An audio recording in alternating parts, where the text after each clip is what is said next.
नोएडा श्रमिक आंदोलन से जुड़ी इस समय की बड़ी खबर। नोएडा पुलिस कमिश्नर का बड़ा action. DCP central Noida, ACP central को हटाया गया। कुछ और पुलिसकर्मियों पर भी कार्रवाई की गई है। श्रमिक आंदोलन के बाद सीपी लक्ष्मी ने ये बड़ी कार्रवाई की है। नोएडा श्रमिक आंदोलन से जुड़ी इस समय की बड़ी खबर। आपको याद होगा कि श्रमिक यहां पर एकत्रित हो गए थे, आगजनी की गई थी और तनख्वाह बढ़ाने को लेकर, वेजेस बढ़ाने को लेकर ये पूरा का पूरा एजिटेशन हुआ था।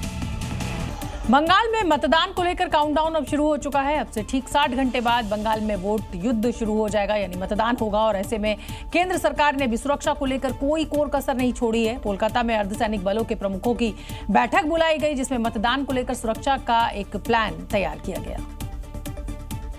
कोलकाता में हुई इस बैठक में CRPF, BSF, CISF, ITBP, SSB के डीजी शामिल हुए, जिसमें बंगाल चुनाव में सुरक्षा का महाप्लान तैयार किया गया।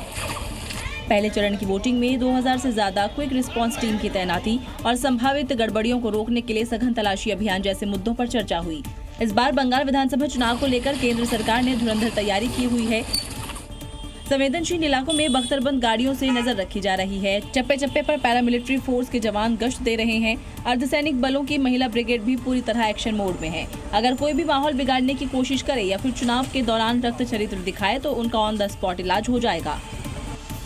इसके अलावा केंद्रीय बल के जवान घर घर जाकर लोगों के दिल से चुनावी हिंसा का डर भी दूर कर रहे हैं। साथ ही उनसे घरों से निकलकर बेखौफ होकर वोट डालने का भरोसा दिला रहे हैं।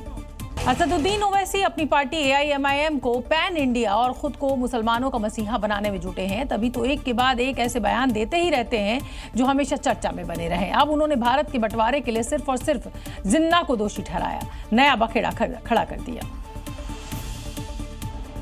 ओवैसी गुजरात के उमरेठ में होने वाली विधानसभा चुनाव के लिए एक रैली को संबोधित करने पहुंचे हुए थे, जहां ओवैसी ने बंटवारे के लिए जिन्ना और कांग्रेस को दोषी ठहराया।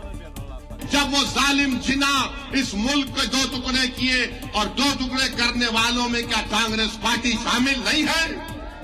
बिल्कुल है। पार्टीशन का जिम्मेदार मुसलमान नहीं था, क्योंकि 90% मुसलमान तो डाल ही नहीं सकते थे उस जमाने में, जिस पर गिरिराज सिंह ने पलटवार किया। अधिकांश मुसलमान उसके पक्ष में थे, जो यहाँ रहे वो गजवाए हिंद के पक्ष में थे। ओवैसी चाहे अपने इन बयानों से मुस्लिमों के रहनुमा बन जाएं, विपक्षी पार्टियों के मुस्लिम वोट बैंक में सेंध लगा लें, लेकिन सच्चाई तो यही है कि बंटवारा तो हिंदू मुसलमान के आधार पर ही हुआ था। उत्तर प्रदेश में कानून व्यवस्था को और मजबूत करने के लिए बड़ा प्रशासनिक फैसला लिया गया है। 44 अपर पुलिस अधीक्षकों का एक साथ तबादला कर दिया गया और इसके बाद योगी आदित्यनाथ की तबादला एक्सप्रेस जो है वो उत्तर प्रदेश में हड़कंप मचाती नजर आ रही है। एक साथ 44 अफसरों का तबादले के पीछे सरकार के कई सारे दावे हैं। अब इन ट्रांसफर्स के साथ पुलिस विभाग में हलचल भी तेज हो गई है, क्योंकि नई तैनाती अलग अलग जिलों में की गई है। तो अब आपको बताते हैं कि यूपी में योगी की तबादला एक्सप्रेस क्यों चली।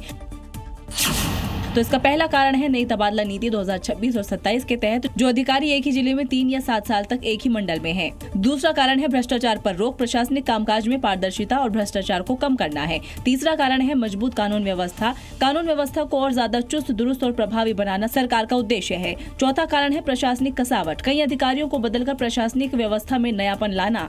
पांचवा कारण है आगामी तैयारी, यानी 2027 के चुनावों को लेकर भी देखा जा रहा है कि प्रशासनिक व्यवस्था सुनिश्चित की जा रही है। अब इतने बड़े स्तर पर तबादले साफ संकेत है कि सरकार अब प्रशासनिक कसावट के मूड में है। तो देखना यह है कि बदलाव जमीनी स्तर पर कितना असर दिखाते हैं।